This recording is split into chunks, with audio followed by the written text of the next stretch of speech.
So for the first question, do you think more information should be available about eating healthy? And if so, how do you think this information should be presented? Well, the first part of the question, yes, I do believe that there should be more information available about eating healthy. Now, who do you target? I believe that if you're a parent, right, and you have children in the home, then definitely that information needs to be available to them either through the doctor's office, through the schools, through work, right? You can develop programs through their employment to offer that. Social media is huge right now, where people are constantly on social media, visiting social media, have social media accounts, and I think that it should be available through that form of providing information to families and to young adults. Yes. How should this information be presented? Okay, well, we answered that already. Okay. Okay, do you think it's easy to transition to a healthier eating lifestyle? Not all the time. I believe that if it's something that you haven't, if your pattern of eating or the type of foods that you eat has been ingrained in you since birth, then it's kind of hard to transition out of that. You need to have somebody that's gonna push you, to motivate you to do that, to give you the information. She's stuffing her face.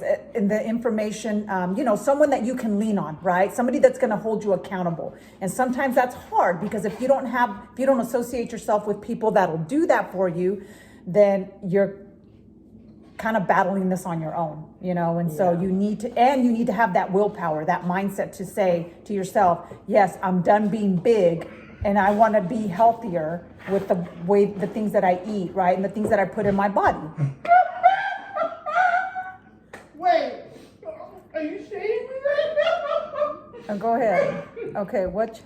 Do you think eating healthy equates to having more or less money?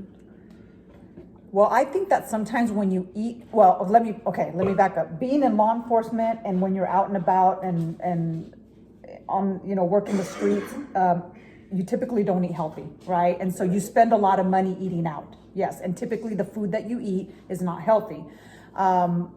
When I find that when I meal prep and I take food to work and I'm able to eat that, obviously it's the cost is not as high, but I think that if you're trying to transition from eating things that are not healthy to being healthy, yes, because it's going to require more cooking, it's going to require more planning, it's going to require substituting things that may be more expensive than what you could buy that is not as healthy, right? Yeah. So it's kind of a give and take. And so I think if you plan it out maybe a week in advance, you could probably save a little bit more. But sometimes it's just cheaper to go to Panda and buy dinner. I literally just got back today. You on my head right now. And then to try to meal prep and try to cook something, especially if you work all day and you're coming home and try to feed your family, So yes. Okay. Do you believe that eating healthy has overwhelming information and sometimes can be misconstrued? I think sometimes the way that they present the eating healthy commercials or advertisement or pamphlets or whatever source that they're trying to push it through is not always the most appealing. I get it. You want to talk about the major food groups and what's important and what isn't, but especially with this new generation, you have to find ways in order to captivate them, right? It's not as easy than just to say, here's a pamphlet, read it, and look at all the major food groups, and you need to be vigilant of what you're putting in your body, right? Or however it's being presented. But I just think it's boring. Yeah. Nobody wants to, it's a boring topic. And I think that we need to find better ways in order to make it appealing to people, to the crowd that you're presenting to, and the generations that we're dealing with now. So with that being said, do you feel as if this generation has a good, healthy eating habit? No. How so? Because I have two teenage kids. Well, one's an adult, one's a teenager. And partially my fault, right? Because I feel like I've had to work full time to sustain them, but it's just easier at times just to, here's money, go get food, or there's, fix you something in there. And typically it's things that are not ready to be eaten, like peanut butter and jelly or quesadillas and things that are just fast and on the go, right? Yeah. They play sports, that are involved in things that, and other activities that they need to be present for. And sometimes it's just easier to push that food out. So I'm going to say no, only because my personal experience with my two kids, there could be people, obviously, you know what? I think it has a lot to do on where you live. I lived in Santa Barbara for a long period of time, and I think healthy eating and fitness and those activities were much more prevalent than they are here. Maybe it has to do with the weather, right? Because there's constant weather throughout the year. There's good weather. And so you believe location plays a part in I think it does. Okay. I think it does. I think if you live closer to the coast, people tend to get out and go walking, running, and doing those things that you typically wouldn't do in Bakersfield, California, when it's August, right? Yeah. Or July or June. So I think where you live, the location where you live, plays a big role in how you view healthy living or foods. Yeah. Do you think the community centers should hold seminars on how to eat healthier? Well, I just think that any platform where you could present that information is good. Again, it's in the presentation of it, right? And I think that any platform that you have where you could talk about it and educate people on the importance of eating healthy, and because our bodies are a temple, right? And whatever, trash in, trash out. I say that all the time.